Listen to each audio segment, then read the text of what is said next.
So we're going to go through first the Bitcoin origins because a lot of people have no clue where this thing came from. And the more that I was digging into it last night and the night before in preparation for this, it got me excited for this episode. But it also made me think a lot. So I think we're going to end with the conspiracies about its origins and all that stuff. But first, let's start off with walking through when it was created, how it was created, why it was created. Yeah, for sure. So Bitcoin, the original white paper, was technically released in October of 2008. And there was a person or a group potentially that were using the pseudonym Satoshi Nakamoto.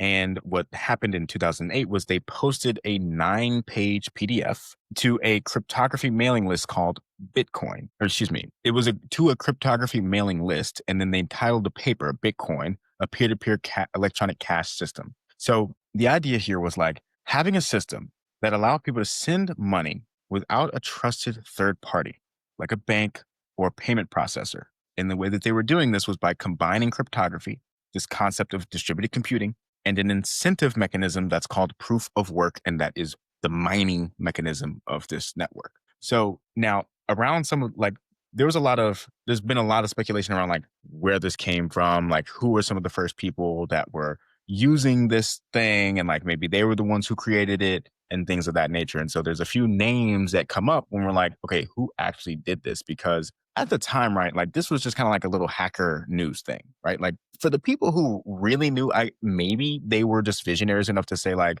for sure, like this is going to change everything. Like if you really understood, but like for most people, even that saw it, it wasn't even necessarily like that. It was just like some project, right, that someone put out into the world. And only the people who were super deep into like online privacy and trying to find ways to communicate with one another without having any surveillance, like that was kind of like the room that this was in. Um, and so, Well, anyways, yeah, we didn't have the internet like we do today. Obviously, we had the internet, but it was at its infancy compared to what it is now. And there wasn't the steady flow of information and the uncovering of a bunch of stuff that we took as secure, safe, and trustable that has since been proven to be absolute BS, right? So I think that for anyone to see the value in that back then, they'd have to be pretty right, involved in a lot of things to even be aware of that. Like if you had said there was a need for this back then, people would have called you crazy. They'd have been for like, sure. "You're a conspiracy theorist. Like, get off of that." And fun fact of the origin of the word conspiracy theorist is actually a psyop. Like that's kind of insane to think about, but it's true that not many people would have been thinking about this. So it didn't reach mainstream relevance for quite a while after its inception. Yeah, and like thinking about the psychology of all of that is wild to think about. Like you had to be really crazy to have, Hmm. for instance, wanted to like invest into this thing and think that it was going to be amazing. Because there had been experiments before this. There was a thing called BitGold.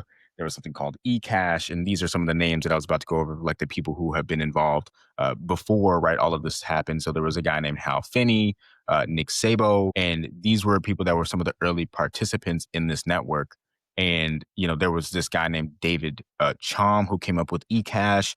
And then there's like this clip. I don't think we have it ready, but there was this clip of Peter Thiel in the 90s, I think, like kind of talking about obviously PayPal, but like how there would be this way for people to communicate value without necessarily having the government or any sort of third party involved.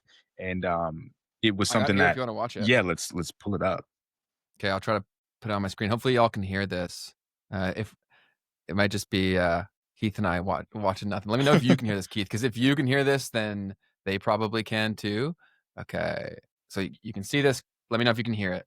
Question is, how do you move Yes, from sir. these technologies? Sorry, context for who Peter Thiel is Oh yeah. I'm sure you've heard of Palantir, right? So he is the guy who Palantir's founder, I believe. He also is the guy who paused when asked if humans should continue as a species, and he also was one of the PayPal mafia. So just for context. Yeah. Is going to take place on the internet. I think the specific platform in the emerging world is going to be on a cell phone platform. If you look at the numbers, there are about 360 million, about 150 million online desktop-based accounts today.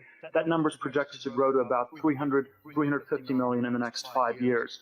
However, with respect to cell phones, internet-enabled cell phones, they're just getting rolled out right now. They already have some significant penetration in Japan, Crazy. in Finland, in Sweden.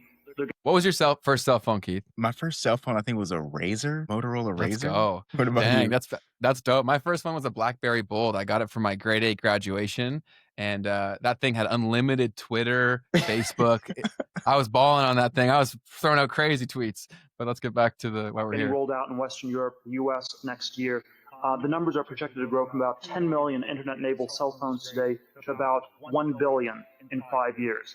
In 5 years from now, everybody who is a member of the middle class in the emerging world and in the developed world will have an internet-enabled cell phone. And this sort of in China, the number is projected to go to something like 300 million cell phones, most of which will be internet-enabled.